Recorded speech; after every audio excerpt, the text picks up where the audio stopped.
Hi, my name is Julia Moreno, and I will be demonstrating my skills demo video of the uterus in sagittal and transverse view.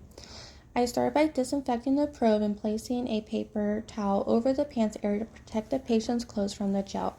Next, I put on a glove and put gel on the transducer and proceed with the examination. I start the exam with the transducer in sagittal or sag view while applying pressure to the patient's pelvic.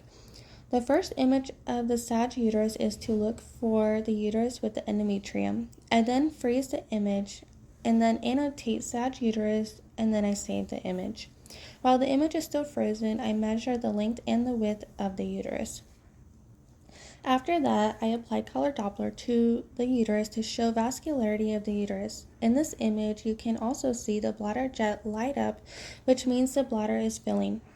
Next, I annotate sag uterus right to left, in which I take multiple images to show the whole tissue of the uterus from the right side, middle, and the left side, and making sure that there is no pathologies.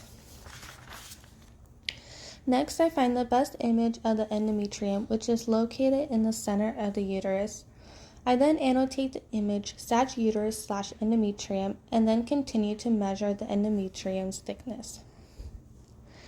Now that I am done with the sag uterus, I then turn the probe to where the notch is pointed to the right to demonstrate the transverse uterus. Unlike sag view, where the uterus is open or elongated, in trans view, the uterus is round or circular in shape. I start by imaging the bladder first, and then I tilt the probe down to remove some of the bladder, in which the uterus is located just below the bladder. The best way to image the uterus in trans view is to locate the endometrium. I then freeze the image to save the grayscale image, and again, while the image is still frozen, I can measure the uterus. In this view, I only measure the width of the uterus. I then apply color Doppler to show the vascularity of the uterus from this view. As you can see, I decrease the size of the color box to the size just a little bit bigger than the uterus.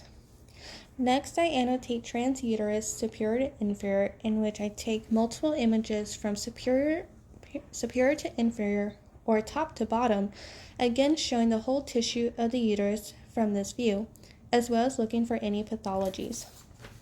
Lastly, I image the cervix in trans view.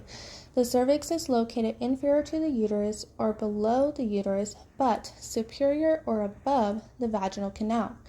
To locate the cervix, I look for a 2-line posterior shadow, and that is how I know that is the cervix. As for the cervix, only a grayscale image is needed. I then turn the probe back to sag view to the image of the cervix. In this view, I demonstrated by pointing to the screen that the cervix is located between the uterus and the vaginal canal. I then save the grayscale image, and that is it for the demonstration of the uterus in sagittal and transverse view. I then end the exam, proceed to wipe the gel off the transducer and disinfect it. I also wipe the gel off the patient and send them on their way. Thank you for watching.